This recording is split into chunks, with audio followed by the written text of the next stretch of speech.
కమ్మని పలుకుగా కనుక వెలుగు కమ్మని పలుకుగా వెలుగు కలిగెను. కనుక ఈ సంవత్సరంలో మనం పడినటువంటి బాధ, మరి ఇన్ని సంవత్సరముల ఆత్మీయ జీవితంలో మనము పొందినటువంటి జయముల కంటే, ఆశీర్వాదాల కంటే, శ్రమల కంటే ఈ 6 నెలలు మనం పడినటువంటి బాధ ఒక పుస్తకమే రాయొచ్చు. అన్ని రకాల శోధనలు, అన్ని రకాల దేవుని ఆదరణ మనకు కలిగింది.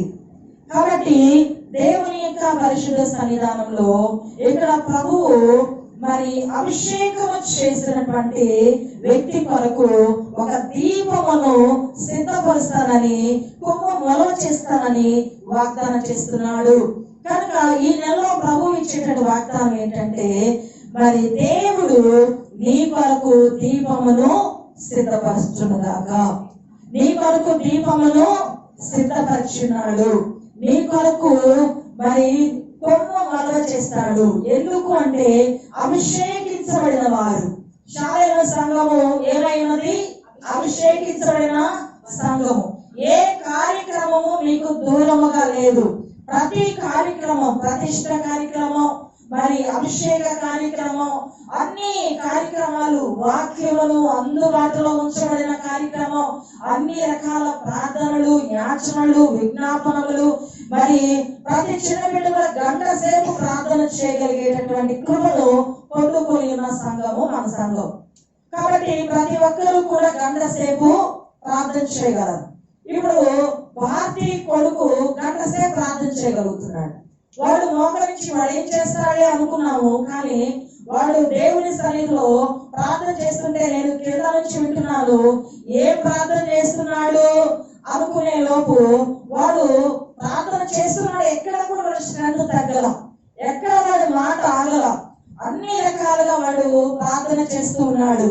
దేవుని సన్నిధానంలో ఎంతో చక్కగా ప్రార్థన, ఎంతో చక్కగా మరి హృదయపూర్వకమైన ఆరాధన, ఇలాగూ ప్రార్థించే బిడ్డలను మనము కలిగినందుకు దేవాది దేవునికి హృదయపూర్వకముగా కృతజ్ఞతలు, స్తోత్రములు కలుగునుగాక.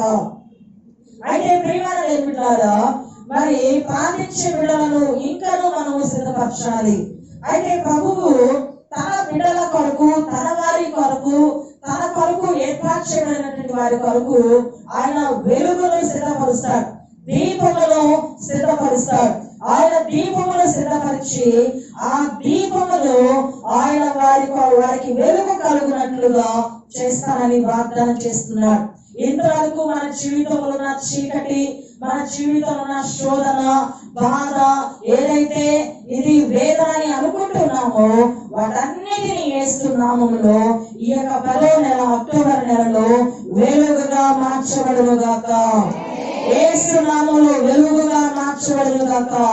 వెలుగుగా మార్చుటకు దేవుడు సమస్తమును నీ కొరకు, నా కొరకు, మన కుటుంబంలో చీకటి కావచ్చు, మన హృదయంలో చీకటి, ఆందోళన, శ్రమ కావచ్చు, మనకున్నటువంటి వేదనకరమైన పరిస్థితి ఏదైనా కావచ్చు, వాటన్నిటిని యేసు నామములో వెలుగుగా మార్చబడునుగాక.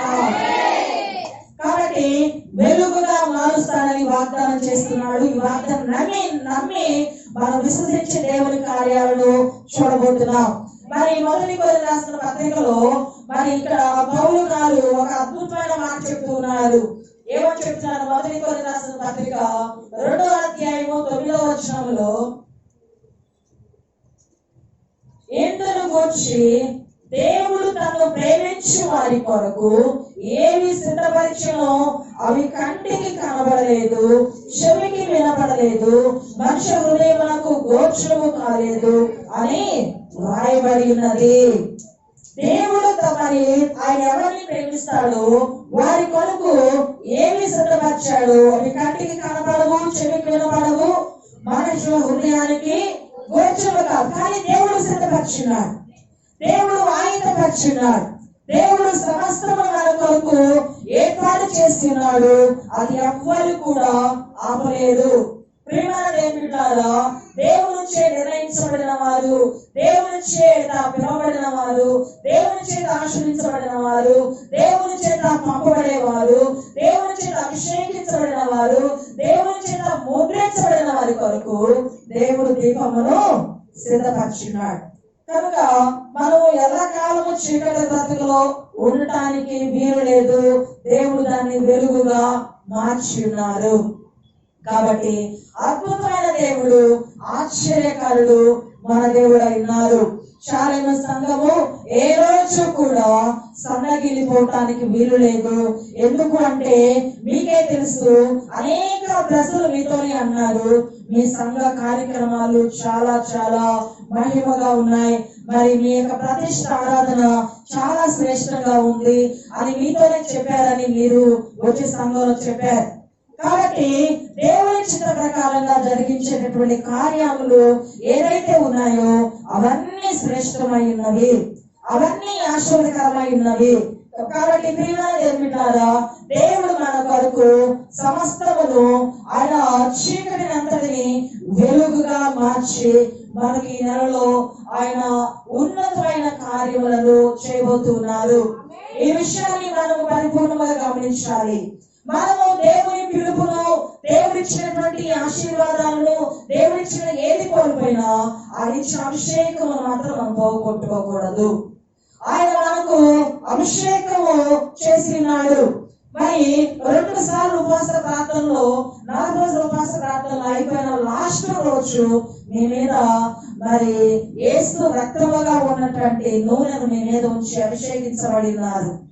కాబట్టి అంటే ప్రత్యేకించబడినారు. దేవుని కొరకైనటువంటి ఒక ప్రత్యేకత, అదే దేవుడు ఇచ్చినటువంటి ఆశీర్వాదకరమైన ఒక అద్భుతమైన కానుక.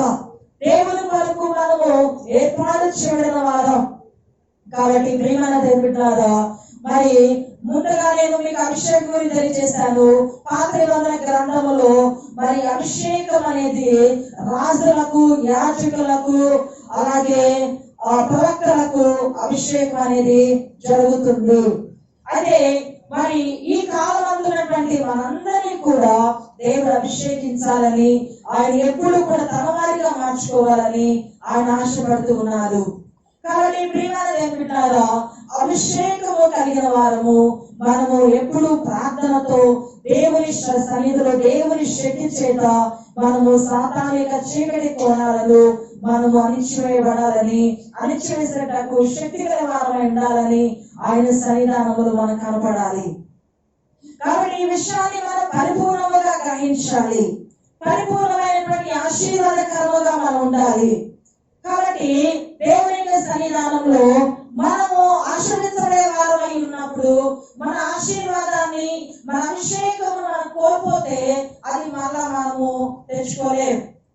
అయితే ప్రియమైన దేవుడారా, ప్రసన్న బోర్డు అనే ఒక హక్కు ఉంది. మనందరికీ తెలిసినటువంటి పాటలు, మరి ప్రత్యేకమైన దానులు అనేటటువంటి పాటలు. ఎప్పుడైనా మరి నా హృదయంలో అధికంగా బాధ ఉన్నప్పుడు తనతో నేను షేర్ చేసుకుంటాను.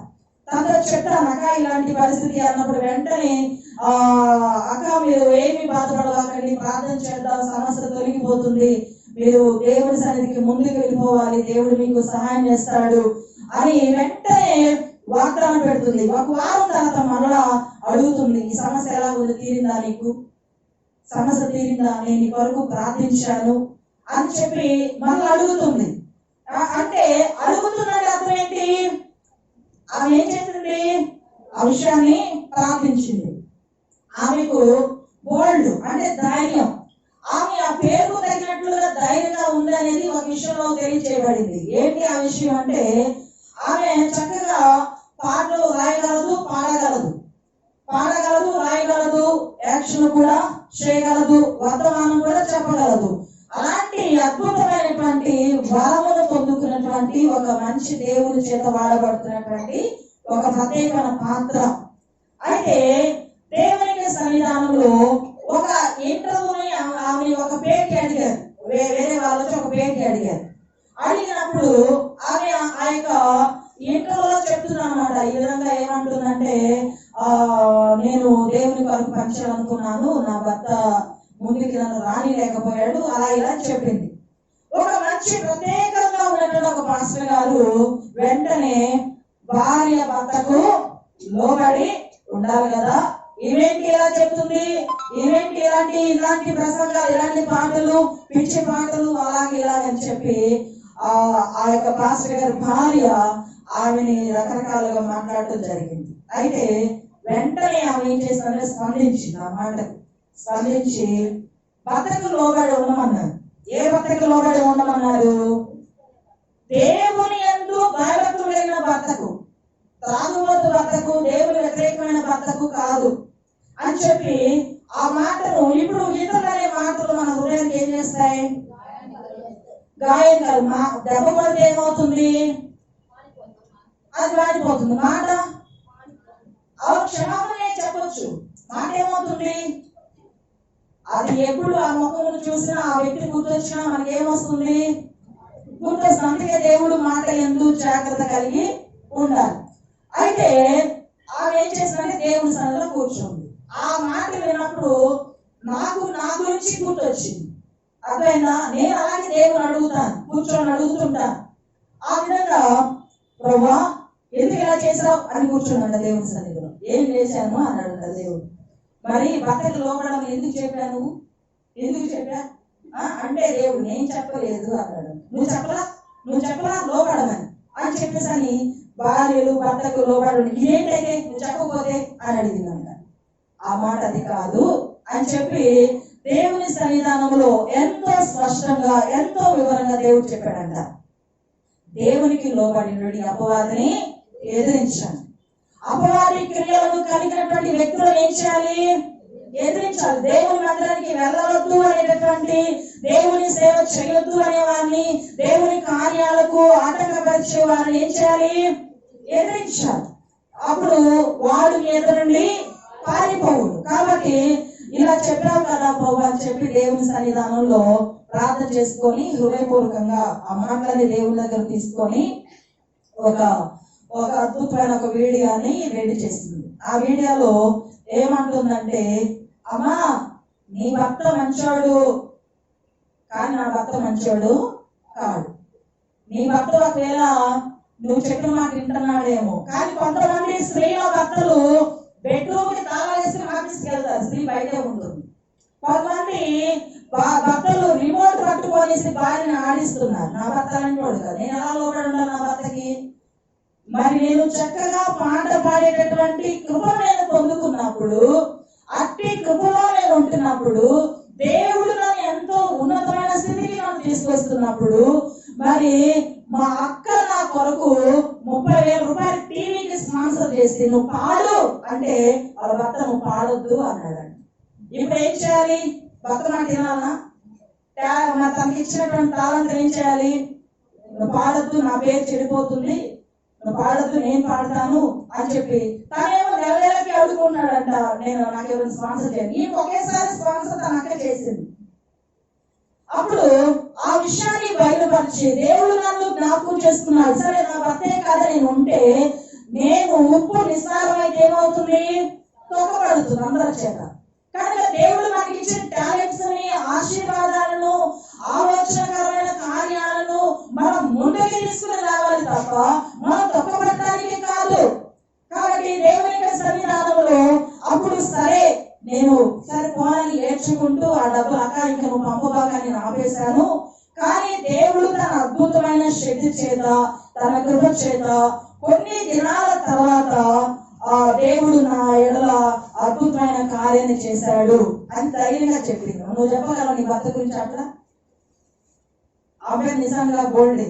అదేనా భర్త గురించి ఎవరైనా ధైర్యంగా చెప్పగలరా? నా భర్త అన్నిటికీ ఆటంకంగా ఉన్నాడు, భర్త ముందు చెప్పగలరా? ఒక యూట్యూబ్ లో చెప్పగలరా?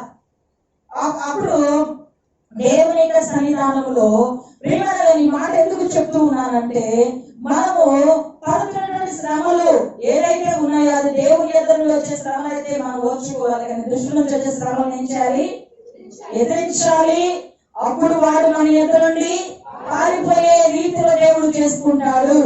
కనుక అద్భుతమైనటువంటి దైవ శక్తి దేవుని యొక్క అభిషేకము మన మీద అధికముగా ఉన్నది. దేవుడు మనకి ఎలాంటి వరాలైతే ఇచ్చాడో, మన సుభాష్ రాష్ట్రం గారికి ఒక దర్శనం వచ్చిందంట. శాలేమ సంఘం అంతా ప్రవచిస్తుందట. శాలేమ సంఘం అంతా ప్రవచిస్తూ మరి కొన్ని స్థలాలకి వెళ్ళి ఆత్మను ఆయుధం చేయడానికి కొన్ని ప్రాంతాలని, కొన్ని రాష్ట్రాలకి ప్రవచనం చెప్తుందంట. అలాంటి దర్శనం, అలాంటి కళ నాకు వచ్చింది అని చెప్పింది.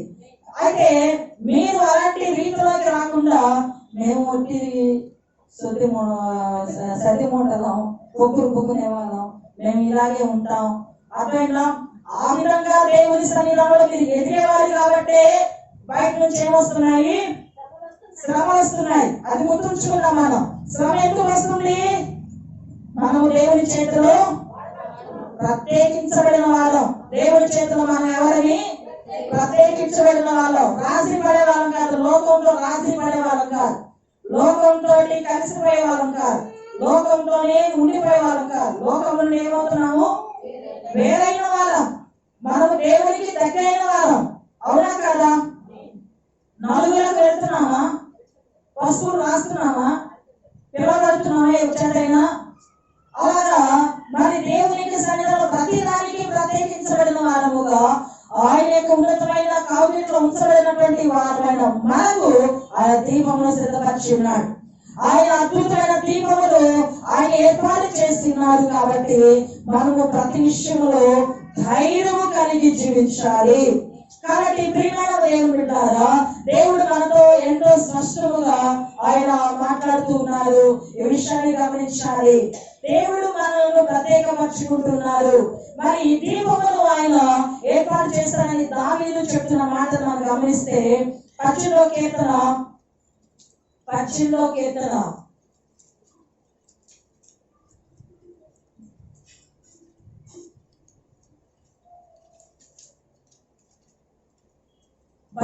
కీర్తన 10వ చరణాన్ని చదువుకుందాము. 28వ చరణం. 18:28. தேவரீர் என் விளக்கை ஏற்றுவீர். என் தேவனாகிய கர்த்தர் என் இருளை வெளிச்சமாக்குவார். నా దీపము వెలిగించువాడవు నీవే. నా దేవుని యెహోవా చీకటి నాకు వెలుగుగా చేయును. పదమా. నా దీపమును వెలిగించువాడు నా చీకటిని వెలుగుగా చేయును.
కాబట్టి దేవుని చేత ఏర్పాటు చేయబడిన వారికి దేవుడు దీపములు సిద్ధపరచబడే వారిలో ఆయన మొట్టమొదటిగా మన మన మన దీపములు, నా దీపములు వెలిగించేవాడు నా చీకటిని వెలుగుగా చేయి. అన్ని రకాల చీకట్లు, అన్ని రకాల దుఃఖములు, అన్ని రకాల వేదనకరమైన క్రియలు, నిందలు కావచ్చు, అపనిందలు కావచ్చు, మరి అవిధేయ క్రియమైన కార్యాలు కావచ్చు, ఏదైనప్పటికీ దేవుడు మన చీకటిని వెలుగుగా మార్చబోతున్నాడు. అది ఇప్పుడే ఆనందించబడగలుగుతాం. కాబట్టి దేవుని యొక్క సన్నిధానంలో వెలుగుగా మార్చబడినది కనుక దేవుడు మనకి శోధన బాధ వచ్చినప్పుడు మనను ఒక నింద అన్నప్పుడు, ఒక బాధ కలిగినప్పుడు మనం పనులు చేయగలమా? ఎలా ఉంటుంది? పడిపోయే పరిస్థితిగా ఉంటుంది. అర్థమైందా? బయట వాళ్ళు ఎవరేమన్నా పర్వాలేదు, మనం నమ్మిన వారంటే ఇంకా భయంకరమైన బాధ, అది ఓదార్చులేని బాధ. అలాంటి బాధలో మనము పడిపోయి గోలపడిపోతాం. దేవుని మహాత్మను బట్టి యూట్యూబ్ పరిచర్య ప్రారంభించాం.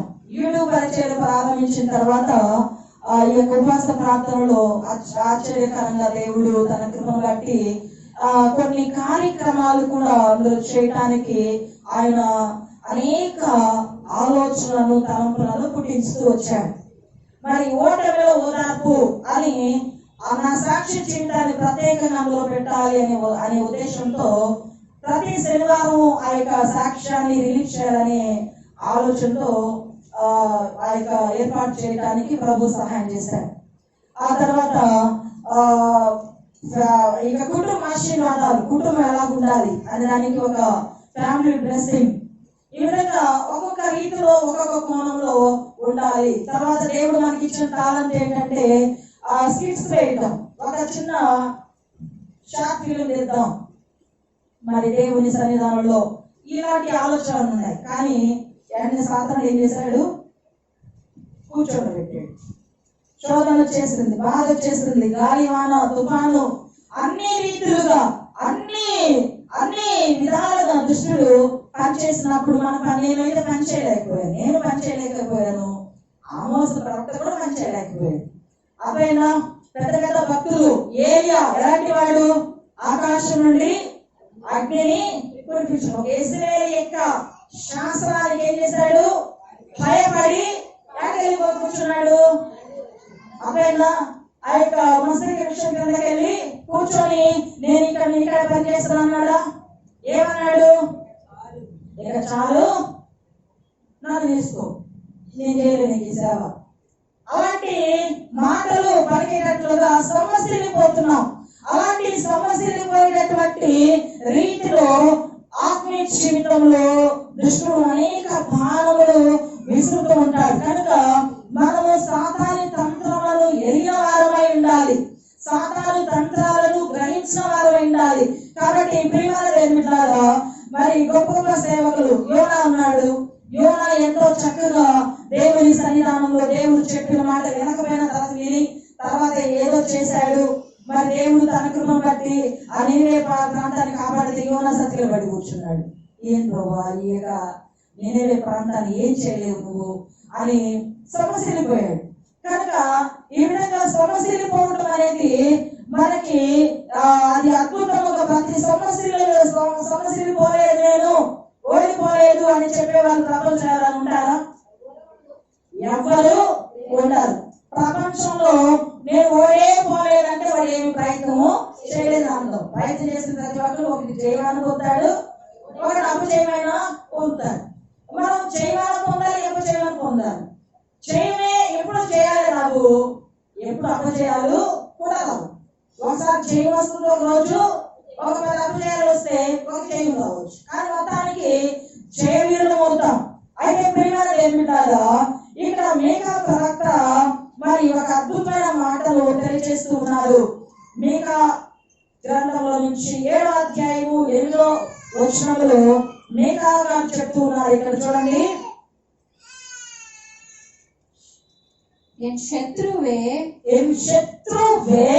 எனக்கு விரோதமாய் சந்தோஷப்படாதே. நான் விழுந்தாலும் எழுந்திருப்பேன். நான் இருளே உட்கார்ந்தால் கர்த்தர் எனக்கு வெளிச்சமாயிருப்பார். சொல்லுவோமா? நான் கர்த்தருக்கு விரோதமாக பாவம் செய்தேன்.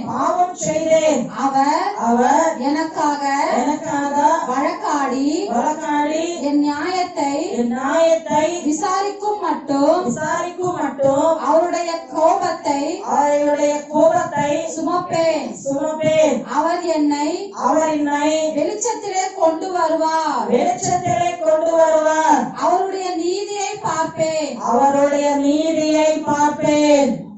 ప్రియమైన విన్నారా, ఈ మీకా ప్రవక్త చాలా అద్భుతమైన ప్రవక్త, అనేక విషయాలను తెలియజేసినటువంటి ఒక శ్రేష్టమైన ప్రవక్త.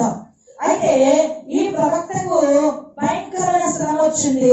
శ్రమ వచ్చి సతిలో కూర్చున్నాడు దేవుని పని చేయలేక.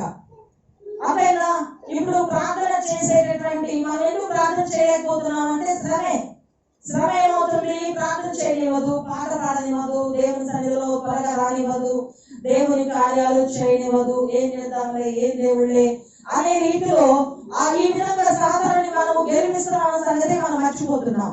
అయితే ఇక్కడ మేక దేవుని యొక్క సన్నిధానంలో ఒక అద్భుతమైన మాట అంటున్నాడు, నా శత్రువా నా మీద అతిశయింపవద్దు, నేను క్రింద పడినాను తిరిగి లేతును, నేను అంధకారమందు కూర్చున్నాను, యెహోవా నాకు వెలుగుగా నుండును.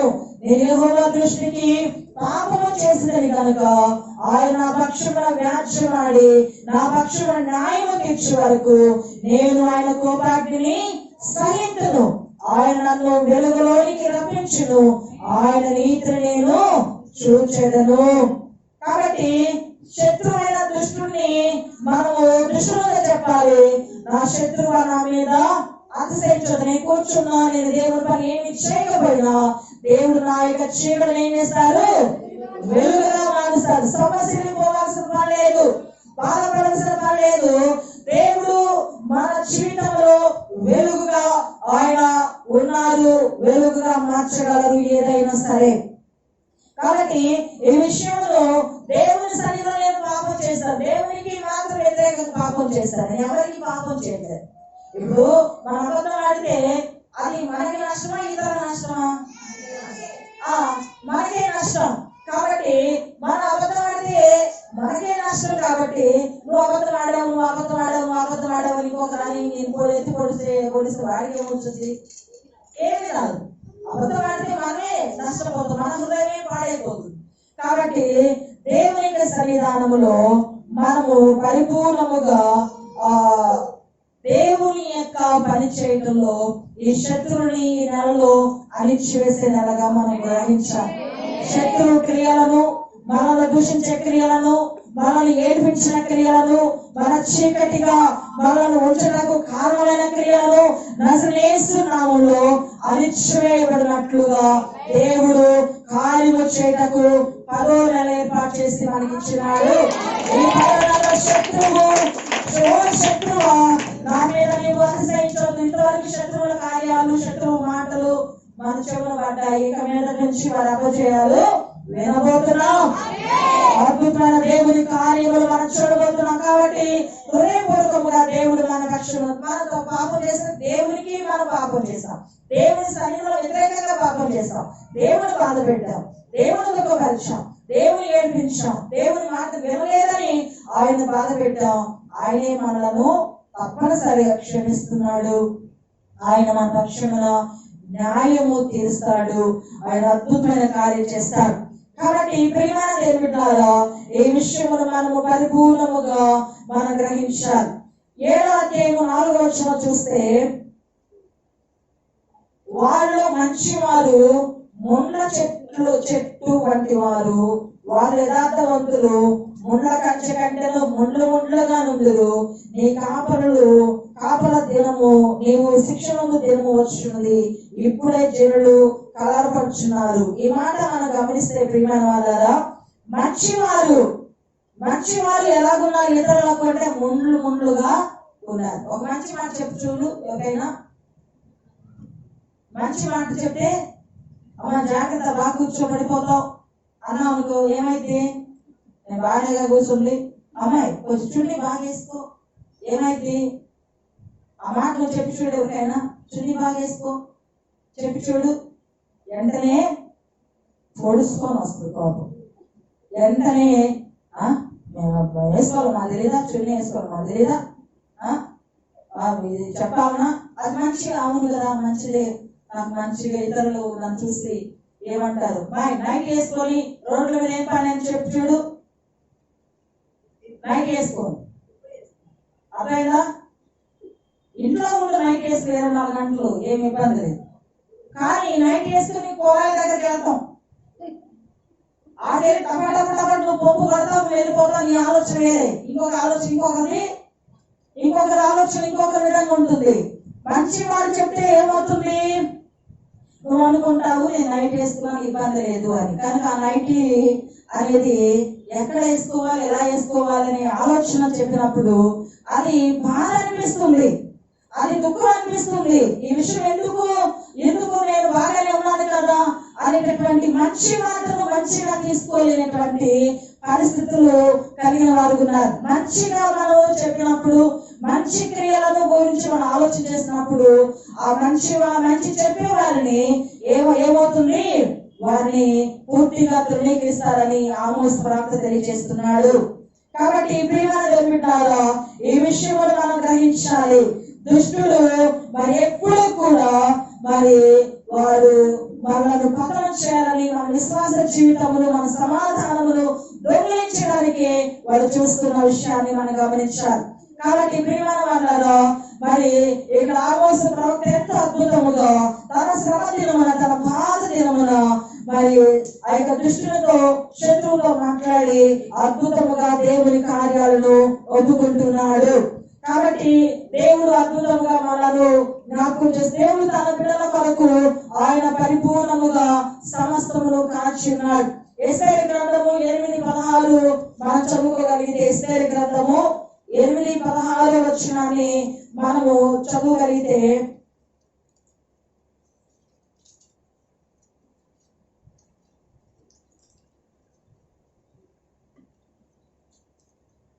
మరియు యూదులకు క్షేమమును, ఆనందమును, సంతుష్టియు, ఘనతయు కలిగెను. తమిళ చదువుదాం.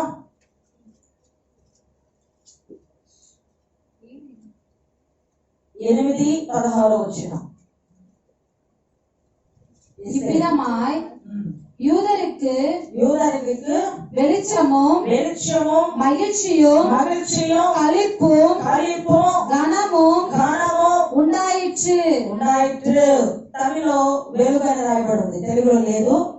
అయితే మరి యూదులకు క్షేమమును, ఆనందమును, సంతుష్టియు, ఘనతయు కలిగెను. కనుక ఈ మాట చెప్పడానికి ముందుగా యూదులకు ఎలాంటి శ్రమ వచ్చింది? హామాను ద్వారా వారి యొక్క జాతినే లేకుండా చేసే శాస్త్రాన్ని హామాను సిద్ధపరిచేటట్టు చేశాడు రాజు ద్వారా. మరి వారు ఎంతో దుఃఖపడ్డారు, ఎంతో ఏడ్చారు, కుమిలిపోయారు. చనిపోతామేమో, మా జాతి లేకుండా పోతుందేమో అనేటటువంటి రీతిలోకి దిగసారిపోయారు. అలాంటి ప్రజలను ఏ దేశంలో అయితే వారు బాధపడ్డారో ఆ దేశంలోనే వారికి దేవుడు క్షేమమును, వెలుగును, ఆనందమును, సంతుష్టియు, ఘనతయు కలుగునట్లుగా చేశాడు. దేవుడు తన బిడ్డల్ని ఎప్పుడు కూడా మరి సాతానికి చిక్కుకునేటట్లుగా కాదు, వారిని ఆ యొక్క స్థితి నుండి నిత్యముగా లేవనెత్తే వాడై ఉన్నారు.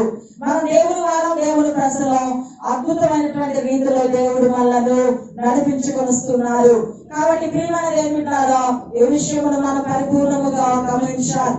మన శ్రమ దినాలు, మన కష్ట సమయంలో మనము అనేక పాఠాలను అనేక రీతులుగా నేర్చుకోవడానికి శ్రమలు మన దగ్గరకు వస్తున్నాయి. వాటిని మనం చేయించి దాటుకొని అధికముగా పొందుకొని మనం ముందుకు వెళ్ళడానికి ప్రభు మనకు సహాయం చేయబోతున్నాడు, చేస్తున్నాడు.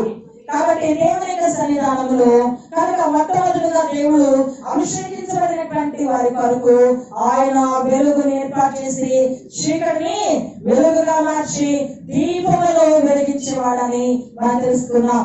రెండవదిగా మనం గమనిస్తే యోహాను సువార్త 5వ అధ్యాయము 35వ వచనములో, యోహాను సువార్త 5వ అధ్యాయము 35వ వచనం.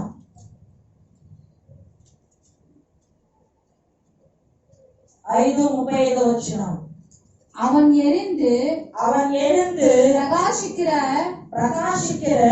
விளக்காயிருந்தான்.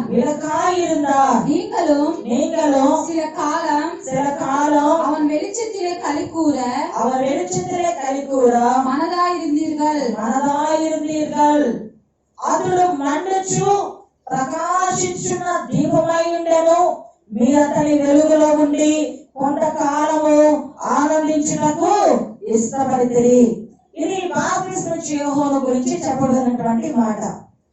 బాప్తిస్మిచ్చి యోహాను గారు మరి ఆయన యొక్క దీపము ఆయన ఎప్పుడూ కూడా మండుచు ప్రకాశించున్న దీపమై ఉన్నాడు. ఆయన మండుచు ప్రకాశించున్న దీపమై ఉన్నాడు కనుక మీరు అతని వెలుగులో ఉండి కొంతకాలము ఆనందించుటకు ఇష్టపడుతుంది. ఇప్పుడు వెలుగు ఆయన అద్భుతమైన, ఇప్పుడు యోహాను భక్తుడు ఆయన తన యొక్క తల్లి గర్భంలో రాకమునిపే ఆయన గురించినటువంటి ప్రవచనం ఏర్పాటు చేయబడి ఉంది. అతడు పుట్టినందువలన అనేకులు సంతోషించరు అనను. కనుక అనేకులకు సంతోషం. యేసు గురించినటువంటి కార్యాలు, యేసు గురించినటువంటి మాటలు, మారు మనసుకు ప్రత్యేకమైన కార్యాలు ప్రకటించేవాడుగా యోహాను గారు, బాప్తిస్మిచ్చే యోహాను గారు ఉన్నారు. కనుక ఆ వెలుగులో అనేకులు సంతోషించేటట్లుగా దేవుడు చేశాడు. కనుక ప్రియమైన దేవుడారా, ఈ రోజు మీరందరూ ఈ యొక్క ఇరుకైన స్థలంలో దేవుని యొక్క ఉన్నతమైన నామములో అందరూ రావడానికి కారణం ఏంటి అంటే దేవుని వెలుగు అనేది ఉన్నది. వాక్యము వెలుగులో మీరు వచ్చి చేరి ఉన్నారు. వాక్యము మిమ్మల్ని ఆకర్షించింది. వాక్యం మిమ్మల్ని దేవుని ఎదుగు తీసుకొస్తుంది. వాక్యము దేవుని కొరకు నిలబెట్టగలిగేదిగా ఉన్నది. కాబట్టి ఆ వెలుగు దగ్గరకు మీరు రాగలిగారు.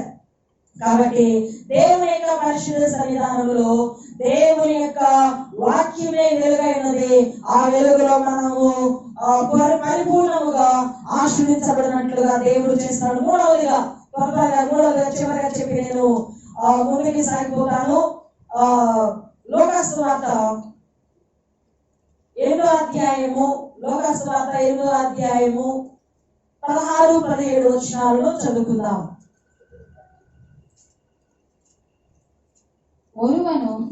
ஒருவனும் விளக்கை கொளுத்தி அதை ஒரு பாத்திரத்தினாலே மூடவும் மாட்டான்.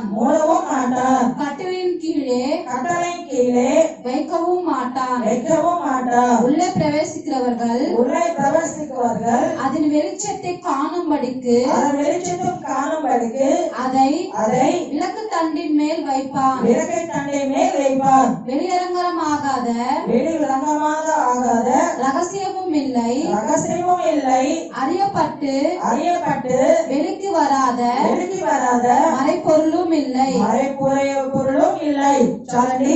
ఇక్కడ ఎవడో దీపమును ముట్టించి పాత్రతో కప్పివేయడు, మంచము కింద పెట్టడు గాని లోపలికి వచ్చి వారికి వెలుగు అగపడవాలని దీపాస్తంభం మీద దాన్ని పెట్టును. తేటపరచబడని రహస్యం ఏదీ లేదు, తెలియచేయబడకయు బయలుపడకయు నుండు మరుగైనదేదియూ లేదు. దేవుని వాక్యం తెలియజేస్తుంది. దీపస్తంభం మీద ఒక వెలిగించి పెడతాడు. దీపం ఇప్పుడు మనం లైట్ ఎక్కడ పెట్టాం? టైల్స్ బాగున్నాయి, టైల్స్ పెట్టలేదు కదా, ఎక్కడ పెట్టాం? బయట పెట్టాం. ఇప్పుడు అందరికీ వెలుగు వచ్చేటట్లుగా. కనుక ప్రభు ఏం చెప్తున్నాడు అంటే ఈ దీపం అనేది ఎక్కడైతే ఉంటుందో అక్కడ మరుగైనది ఏమీ లేదు. అక్కడ కనుక దేవుని వెలుగు ఎక్కడ ఉంటుందో అక్కడ మరుగైన కార్యాలు బహిర్గతం అవుతాయి. చెవులో చెప్పుకున్న మాటలు ఎక్కడికి వస్తాయి? వెలుగులోకి వస్తాయి. నువ్వు 40 సంవత్సరాల చెవులోనే చెప్పుకుంటూ ఉన్నా కూడా 41వ సంవత్సరం అవి బయటికి ప్రకటించబడతాయి. ఒక్క రెప్పపాట్లో అన్ని మిత్రులే ప్రకటించారు. పలానా అమ్మాయి పలానా అబ్బాయి ఇలాగంట అలాగంట, ఇంకేం జరిగింది ఇలాగంట అని స్టెప్ బై స్టెప్ ఏది మరేయలేదు. ఈ విషయం నేను పరిపూర్ణంగా గ్రహించాను. అప్పుడు సైలెంట్ గా ప్రార్థన అనేటటువంటి పేరుతో సైలెంట్ గా చేసినటువంటి ఆ యొక్క చీకటి కోణాలు బయట పడలేదా? పడలేదా? గట్టిగా అన్ని చెప్తాం. ఏది మరుగై ఉండదు. అప్పుడు వాళ్ళు చాలా దాగి చేసింది అది పరిపూర్ణంగా బట్టబయలు దేవుడు చేస్తారు. ఈ రోజు ఈ నెలలో ప్రభు చెప్తున్న మాట ఏంటంటే నీ ఇంట్లో ఏది మరుగైనది పూర్తిగా ప్రకాశవంతంగా మారుతుంది. చీకటి ప్రతి ఇంటిలో ప్రతి ఒక్కరి మీద దేవుని వెలుగు పడి ఉన్నది. వారి వారి యొక్క మరి మరుగైన క్రియలు బట్ట బయలు చేయబోతుంది. దేవుని వెలుగైనది. కాబట్టి దేవుని యొక్క సన్నిధానంలో దేవుడు చెప్తున్నాడు, మరి దావీదు యొక్క కొమ్మును హెచ్చిస్తానని, మరి నా అభిషక్తిని కొరకు దీపమును సిద్ధపరుస్తాను. కనుక ఈ నెల వాగ్దాన ప్రకారముగా దేవా నీవు నా కొరకు దీపమును సిద్ధపరుస్తున్నావు కాబట్టి నా చీకటిని వెలుగుగా మార్చినావు. ఈ వెలుగులో నేను మరి చక్కగా సంతోషంతో ఆనందముతో గంటలు వేసి స్తుతించి నిన్ను ఆరాధించే కోణములో నన్ను ఇంకను నడిపించు ప్రభువా అని చెప్తూ దేవుని నామాన్ని గణపరచుదాం. అందరూ దేవుని సన్నిధానంలో హృదయపూర్వకముగా ఆయన స్తుతించి గణపరచుదాం. దేవుడు నా యొక్క మరి చీకటిని వెలుగుగా మార్చి నా యొక్క కొమ్మను హెచ్చించి ఆయన ఆనందింపచేస్తున్నాడు. కనుక నేను సాతాను యొక్క ఉచ్చులో వారి యొక్క చేతులు నేను ఎంత మాత్రం లేను. నేను ముందుకు సాగి వెళ్తాను, దేవుని కొరకు పని చేస్తాను. కనుక రాబోయే శనివారం మీరు చేసే పరిచర్యకు ఎక్కడికి వెళ్ళాలో ఆ విషయాన్ని ప్రభు సన్నిధానంలో హృదయపూర్వకంగా మీరు సిద్ధపడాలి, దేవుడితో చెప్పాలి. అన్ని విషయాల్లో దేవుడు మనలో పరిపూర్ణముగా ముందుకి నడిపించినట్లుగా ప్రభు సన్నిధానంలో ఈ సమయంలో మనం ప్రార్థన చేద్దాం. సమస్యలిపోయినటువంటి పరిస్థితి మన జీవితంలో కలగొచ్చు. ఆ యొక్క స్థితి నుంచి మనల్ని తప్పించేవాడు దేవుడు. కనుక దేవుని సన్నిధానంలో ప్రభువాని అనేక విషయాలు సమస్యలిపోతున్నారు. అనేక మాటలు విని విని ఎందుకు వీరు నన్ను ఇలా అంటున్నారని నేను దిగులు చెందుతూ భయపడుతున్నాను. కానీ నీవు నా కొరకు దీపములు సిద్ధపరిచినావు. ఆ దీపములో ఆ వెలుగులో ఆ యొక్క ఆశీర్వాదకరమైన క్రియలో నేను నిలబడుతున్నాను. నా కొరకు వినిపించబడి ఈ మాటలకు నేను శాశ్వతముగా లోబడుతున్నాను, పూర్తిగా లోబడుతున్నాను. ప్రభువా నీ మాటలే నన్ను నడిపించాలి, నీ మాటలో నేను నిలిచుండాలి, నీ కొరకు నేను జీవించాలి, నీ సాక్షిగా మారిపోవాలి. దేవా నా మీద నీవే ఉద్దేశం అయితే ఉంచున్నావు ఆ ఉద్దేశము నెరవేర్చబడాలి అని ఆయన సన్నిధానంలో ఆయన సన్నిధిలో మనము మరి ఆరాధన చేద్దాం, ప్రార్థన చేద్దాం. సోందు పోగానే నీ సోందు పోగానే సోందు పోగానే నీ సోందు పోగానే ఆది శ్రీకిరతిని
వెళ్ళిపోకుండా అయా నీ కృప చేత నాయన మమ్మల్ని బలపరచండి.